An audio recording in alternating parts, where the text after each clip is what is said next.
saya Vita dengan NIM 231140011 dari Prodi Tadris Biologi. Jadi di sini saya akan membuat video tugas UTS mata kuliah Metodologi Studi Islam, dosen pengampu yaitu Bapak Abdul Malik MPD.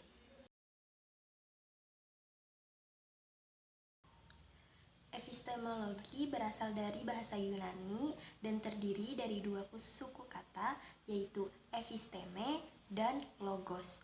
Nah, episteme berarti pengetahuan dan logos yang berarti teori. Sedangkan Islam berasal dari bahasa Arab, yaitu berserah diri kepada Tuhan. Jadi dapat disimpulkan bahwa epistemologi Islam adalah cabang ilmu filsafat yang membahas tentang hakikat pengetahuan manusia, khususnya dalam konteks Islam. Epistemologi Islam mengkaji sumber pengetahuan, metode memperoleh pengetahuan, dan hubungan antara objek dan subjek. Sejarah studi Islam adalah perjalanan panjang yang dimulai sejak munculnya Islam sendiri di abad ke-7 Masehi. Perjalanan ini dipenuhi dengan dinamika, perubahan, dan penemuan baru yang terus memperkaya khazanah pemikiran Islam. Adapun beberapa periode penting dalam sejarah studi Islam yaitu masa awal pada abad ke-7 sampai ke-8. Nah, pada masa ini ditandai dengan upaya untuk memahami dan menafsirkan Al-Quran serta mengumpulkan dan mengkritisi hadis Nabi Muhammad SAW. Nah, para sahabat Nabi seperti Umar bin Khattab dan Ali bin Abi Thalib memainkan peran penting dalam menafsirkan Al-Quran dan mencatat hadis. Pada masa ini, perkembangan pada madrasah atau sekolah-sekolah agama mulai muncul di berbagai wilayah seperti di Madinah, Mekah, dan Kufah. Kemudian pada masa klasik yaitu pada abad ke-9 sampai ke-13. Nah, pada masa ini menjadi periode keemasan bagi studi Islam dengan munculnya berbagai disiplin ilmu seperti teologi, fikih, tafsir, hadis, tasawuf, dan sejarah Islam. Kemudian masa Renaissance Islam yaitu pada abad ke-14 sampai ke-19. Yang mana pada masa ini ditandai dengan munculnya pemikiran-pemikiran baru dalam Islam seperti pemikiran Ibnu Khaldun yang menentang dogma dan menekankan analisis sejarah dan sosial. Dan yang terakhir pada masa modern, pada masa ini pada abad ke-20 hingga masa sekarang. Pada masa ini, studi Islam modern berkembang di berbagai universitas di Indonesia dengan menggunakan metode ilmiah dan kritis dalam meneliti Islam. Adapun ruang lingkup dalam studi Islam terdapat beberapa faktor, yaitu yang pertama faktor internal meliputi perkembangan pemikiran teologis dan metodologis di dalam Islam, termasuk perubahan dalam interpretasi ajaran, pergeseran dalam pemahaman mazhab, kemudian perdebatan antara aliran tradisional dan reformis. Kemudian yang kedua yaitu faktor eksternal seperti interaksi dengan budaya dan peradaban lain juga berperan signifikan. Pengaruh kolonialisme membawa ideologi dan metodologi barat yang seringkali memaksa dunia Islam untuk merespon dengan reformasi dalam pendidikan dan penelitian. Kemudian yang terakhir adalah faktor sosial dan politik, juga turut mempengaruhi evolusi studi Islam.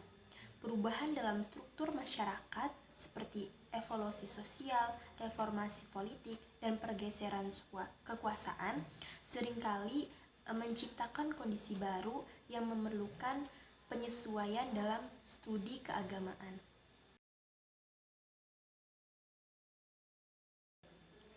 pendekatan adalah cara pandang atau paradigma yang terdapat dalam satu bidang ilmu yang selanjutnya digunakan dalam memahami agama. Adapun pendekatan-pendekatan dalam studi Islam, yaitu yang pertama, pendekatan teologis. Pendekatan teologis adalah upaya memahami agama dalam kerangka ilmu teologi. Tidak hanya mempelajari tentang ketuhanan, teologi memiliki cakupan yang lebih luas, meliputi segala hal tentang keyakinan atau kepercayaan dalam beragama. Kemudian yang kedua yaitu pendekatan historis. Pendekatan historis merupakan pendekatan yang digunakan untuk memahami kejadian pada masa lalu secara akurat dan terstruktur, baik dimulai dari awal kejadian sampai akhir kejadian tersebut. Kemudian yang ketiga adalah pendekatan filologis. Nah, pendekatan filologi adalah kajian tentang teks-teks lama yang untuk konteks sekarang ini tidak hanya memperoleh teks-teks salinannya. Karena itu, di sini filologi ini diposisikan sebagai seperangkat metode analisis untuk mendapatkan bentuk asli teks agar maksud penyusunan teks tersebut dapat diketahui. Kemudian ada pendekatan antropologis, di mana pendekatan antropologis dalam memahami agama dapat diartikan sebagai salah satu upaya untuk memahami agama dengan cara melihat wujud praktik keagamaan yang tumbuh dan berkembang dalam masyarakat.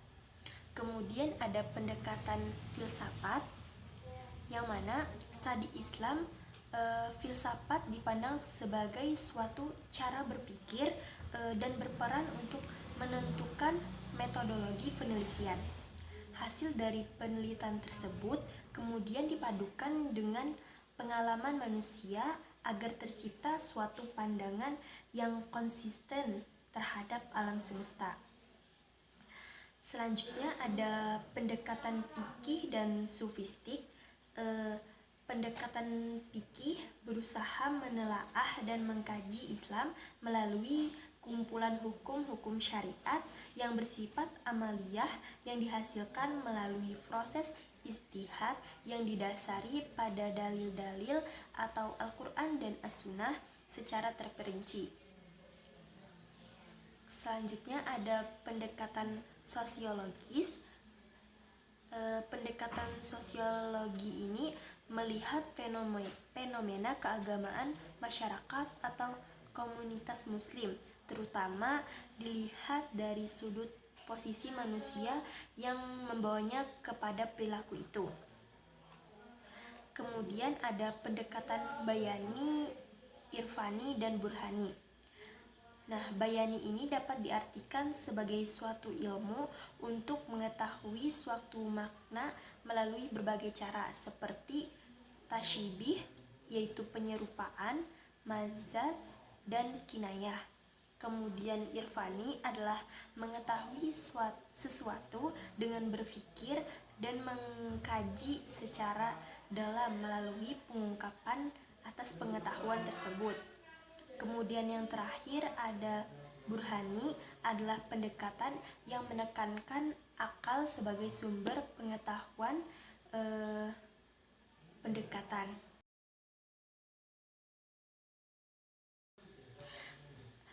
Metodologi memahami Al-Quran adalah upaya untuk menafsirkan ayat-ayat Al-Quran untuk mencari dan menemukan makna-makna yang terkandung dalam Al-Quran tersebut. Adapun metode dalam menafsir Al-Quran yaitu yang pertama metode Izmali, yang mana metode Izmali ini adalah penafsiran Al-Quran dengan uraian singkat dan global tanpa uraian panjang lebar. Kemudian metode tahlili atau analitis, metodologi ini yaitu penafsiran ayat Al-Quran dengan cara menganalisis ayat secara detail dan terperinci. Kemudian ada metode mukarin atau komparatif. Metode ini adalah penafsiran sekelompok ayat Al-Quran yang berbicara dalam suatu masalah dengan cara membandingkan antara ayat dengan ayat atau antara ayat dengan hadis. Kemudian yang terakhir ada metode maudhu'i atau tematik. Pada metode ini membahas ayat-ayat Al-Quran yang sesuai dengan tema atau judul yang ditetapkan, yang mana semua ayat yang berkaitan dihimpun, kemudian dikaji secara mendalam dan tuntas dari berbagai aspek. Metode memahami hadis adalah suatu cara atau teknik atau metode dalam memahami isi dari hadis.